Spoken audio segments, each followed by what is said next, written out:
नमस्कार दोस्तों, स्वागत आप सभी का। मैं हूं मुकेश। दोस्तों, आज हम पढ़ेंगे गणित के अंतर्गत एक ऐसा टॉपिक जिसके बारे में हमसे सवाल में ये पूछा जाता है कि नीचे संख्याएं दी हुई हैं, बताओ इनमें से कौन सी संख्या अभाज्य है या कौन सी संख्या अभाज्य नहीं है। यानी कि हम अभाज्यता की जांच करेंगे कि दी हुई संख्या जो है ये अभाज्य है या नहीं। दोस्तों, छोटी संख्या है उसको तो हम देख के बता देंगे कि यह अभाज्य संख्या है, लेकिन मान लो बड़ी संख्या एग्जाम में आ गई तो हम कैसे पता करेंगे कि यह अभाज्य संख्या है या नहीं। सबसे पहले तो हम ये समझते हैं कि अभाज्य संख्या या प्राइम नंबर जो है होती क्या है। देखो, ऐसी कोई भी संख्या जिसमें केवल या तो स्वयं उसी का भाग जाए या फिर एक का भाग जाए। यदि ऐसी कंडीशन है किसी संख्या के साथ में जिसमें यदि हम भाग देते हैं तो किसका भाग जाए, या तो स्वयं उसी संख्या का भाग जाए या किसका जाए, एक का भाग जाए। ऐसी कोई संख्या है तो वो संख्या कहलाती है मित्र अभाज्य संख्या। ठीक है। दूसरी परिभाषा ये है इसकी कि ऐसी कोई संख्या जिसके केवल और केवल इफ एंड ओनली इफ, केवल और केवल, ठीक है, जिसके दो गुणनखंड हो, एक तो स्वयं वही संख्या और एक।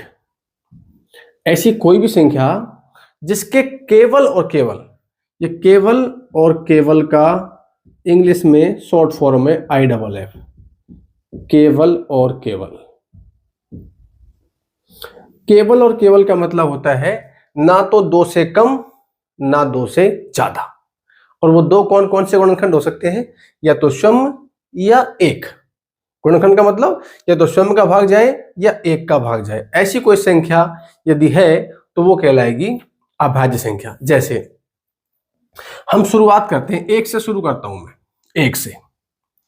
अब हमने ये पढ़ा है अभी तक कि एक ना तो भाज्य है और ना ही अभाज्य, ऐसा हमने पढ़ा है। हमारे गुरुजी ने हमें ऐसा बताया है कि एक की बात करें तो हमें ये याद रखना है कि ना एक तो भाज्य है ना ही अभाज्य, ये अपवाद है। लेकिन क्यों? देखो, ये परिभाषा इससे समझ में आएगी ये बात कि एक ना तो भाज्य है और ना ही अभाज्य है। क्यों?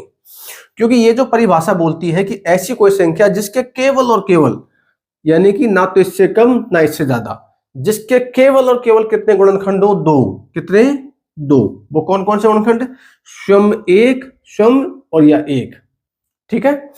लेकिन जब एक की बात करूं मैं तो एक में एक का ही भाग जाता है, एक में एक का भाग जाता है। और एक स्वयं वही संख्या है, खुद भी वही संख्या है, और एक का भी भाग जाता है इसमें। लेकिन है तो एक ही है, ये स्वयं वही संख्या है और एक भी यही है, तो इसके गुणनखंड कितने हैं बताओ? एक ही तो हुआ एक का।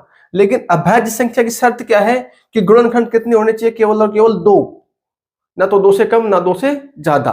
तो जिसका एक ही गुणनखंड है वो अभाज्य तो नहीं हो सकती, क्योंकि अभाज्य के गुणनखंड कितने होने चाहिए? कम से कम दो, और अधिक से अधिक भी कितने होने चाहिए? दो, ना तो दो से कम ना दो से ज्यादा। ठीक है। लेकिन भाज्य संख्या की जब हम परिभाषा पढ़ते हैं तो भाज्य संख्या की परिभाषा ये होती है जिसके दो से अधिक गुणनखंड हो, जिसमें दो से अधिक संख्याओं का भाग जाए। लेकिन यहाँ तो गुणनखंड कितना है? एक ही है, तीन तो है नहीं, या तीन से अधिक नहीं है, तो ये भाज्य भी नहीं है। तो एक का मामला समझ में आ गया ना आपके। तो अभाज्य संख्याओं के बारे में मैंने आपको बता दिया। उसके बाद में बात करते हैं दो, है ना, एक के बाद में दो। तो दो अभाज्य संख्या है, बिल्कुल है, क्योंकि दो के गुणनखंड क्या होते हैं? एक तो दो होता है खुद, और एक क्या होता है? एक। इनके अलावा कोई और गुणनखंड नहीं होता। साथ ही साथ दो एक ऐसी संख्या है जो सम संख्या है और क्या है? अभाज्य है। सम संख्या भी है और अभाज्य भी है। मित्रों, ये दो जो है एकमात्र ऐसी संख्या है जो सम है और अभाज्य है। इसके अलावा कोई भी संख्या ऐसी नहीं है जो अभाज्य हो परंतु क्या हो? सम। सम संख्या एक इकलौती दो ऐसी संख्या है जो अभाज्य है, उसके अलावा कोई सम संख्या ऐसी नहीं है जो अभाज्य हो। ठीक है। और सबसे छोटी अभाज्य संख्या भी क्या है? दो ही है। अब मुद्दा क्या है कि हम कैसे पता करें कि कोई संख्या लिखी हुई है कि वो भाज्य है या अभाज्य है। मान लो चार संख्या यहाँ पे दे दी, जैसे मैंने यहाँ पे लिखा 137 और दूसरा लिख दिया 349 और सी लिख दिया 509 और डी मान लो लिख दिया मैंने 679। अब हमसे पूछा है कि बताओ निम्न में से कौन सी संख्या अभाज्य नहीं है। अभाज्य नहीं है, मान लो ये पूछ लिया, इनमें से कौन सी। अब हम देख के नहीं बता सकते कि कौन सी संख्या अभाज्य है या किसके दो से अधिक गुणनखंड है, कम से मतलब केवल और केवल दो गुणनखंड कौन सी संख्या के हैं, कौन सी के नहीं है, देख के नहीं बता सकते हम। तो कैसे पता करेंगे? जैसे मान लो मैं इसका पता करता हूं, ए का 137। तो आप एक काम करो, इससे जस्ट बड़ी एक पूर्ण वर्ग संख्या देखो। पूर्ण वर्ग मतलब जो किसी का वर्ग हो, तो इससे जस्ट बड़ी पूर्ण वर्ग संख्या आती है साहब 144। आपको मालूम है ये किसका वर्ग होती है? 12 का वर्ग। किसका? 12 का वर्ग। इससे जस्ट बड़ी देखनी है आपको। अब आप एक काम करो, इस 12 से छोटी अभाज्य संख्या इधर लिख दो। 12 से छोटी, तो 12 छोटी अभाज्य संख्या 2 होती है, 3 होती है, 5 होती है, 7 होती है, 11 होती है। अब इन सभी संख्याओं का आप इसमें भाग देके देखो 137 में। ठीक है, तो अब इन सभी संख्याओं को भाग आप दोगे तो आप पाओगे कि इनमें से किसी भी संख्या का इस 137 में भाग नहीं जाता है। यदि नहीं जाता है तो ये संख्या होगी साहब अभाज्य। क्या होगी? अभाज्य। यदि इनमें से एक भी संख्या का भाग इसमें चला जाता तो ये अभाज्य नहीं होती, क्या होती? भाज्य होती। आई बात समझ में आपके? देखो आप इसमें 2 का भाग देंगे तो नहीं जाएगा, 3 का भी नहीं जाएगा, 7 और 3 10 और 11, 5 का भी नहीं जाएगा, 7 एकम 7, 7 का भी नहीं जाएगा, 11 एकम 11, 11 का भी नहीं जाएगा। ठीक, किसी का नहीं गया। अब मैं बात करता हूं बी नंबर की संख्या कौन सी है, बताओ? 349। इससे जस्ट बड़ी एक संख्या देखो, ठीक है, और इससे जस्ट बड़ी आती है 361। 361 जो कि किसका वर्ग होता है? 19 का, क्योंकि 18 का वर्ग होता है 320। इससे जस्ट बड़ी है 361। अब आप एक काम करो, 19 से छोटी या इसके बराबर जो संख्या है अभाज्य वो लिख दो। 2 3 5 7 11 13 17 और खुद 19।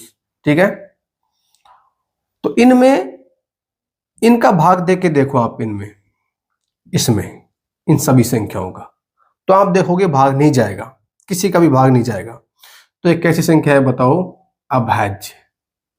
ठीक है, फिर मैं बात करता हूं सी नंबर की संख्या। सी नंबर की संख्या है 509। 509। इससे जस्ट बड़ी देखो आप, इससे जस्ट बड़ी, तो इससे जस्ट बड़ी आएगी हमारे पास 22 का होता है 484 और 23 का वर्ग, 23 का वर्ग होता है 529। ठीक है, इसे जस्ट बड़ी पूर्ण वर्ग संख्या है।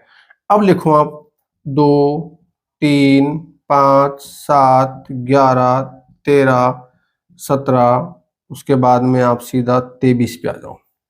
ये सारी अभाज्य संख्या है। अब इनका भाग देके देखो, इसमें 509 में डेफिनेटली नहीं जाएगा, तो ये भी क्या है? अभाज्य संख्या है। ठीक है, अब आप आ जाओ इस पे डी नंबर पे। कितने नंबर पे? डी। तो मैं इसको यहां लिख देता हूं, 679 है ना ये। अभी जस्ट बड़ी ढूंढो इससे। ठीक है, तो ये आएगा 25 का 625, 676 और 27 का आएगा। 27 का वर्ग होता है 729। ठीक है, अब 27 से छोटी संख्या देखो जो अभाज्य है। 2 3 5 7 11 13 17 19 और 23, है ना? यही है। इन सब का जब आप भाग देके देखोगे इसमें 679 में, तो देखो 2 का भाग नहीं जाएगा, 3 का नहीं जाएगा, 5 का नहीं जाएगा, इस 7 का चला जाएगा। देखो 7 9 63, बचेगा कितना यहाँ पर? 4 4 और 9 49 और 7 7 49, मतलब 7 का भाग चला गया इसमें। तो ये संख्या अभाज्य नहीं है, कैसी होगी? भाज्य होगी। तो यहाँ पे ये संख्या है, ये अभाज्य नहीं है। तो ऐसे पता करेंगे कोई संख्या भाज्य है या अभाज्य है। कैसे पता करेंगे?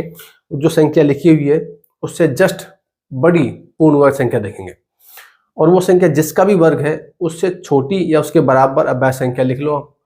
उसका दी हुई संख्या में भाग जाए तो वो अभाज्य नहीं है, और भाग नहीं जाए तो वो भाज्य है। तो ऐसे ही हम इस प्रकार के सवालों को हल करेंगे। आपको ये टेक्निक कैसी लगी, अच्छी लगी हो तो प्लीज़ अपने दोस्तों के साथ में शेयर कीजिएगा, वीडियो को लाइक कीजिएगा, चैनल को नए यदि आप आए हो तो सब्सक्राइब कीजिएगा। मिलते हैं किसी इसी प्रकार की इंफॉर्मेटिव वीडियो के साथ में, तब तक के लिए जय हिंद, जय भारत, नमस्कार।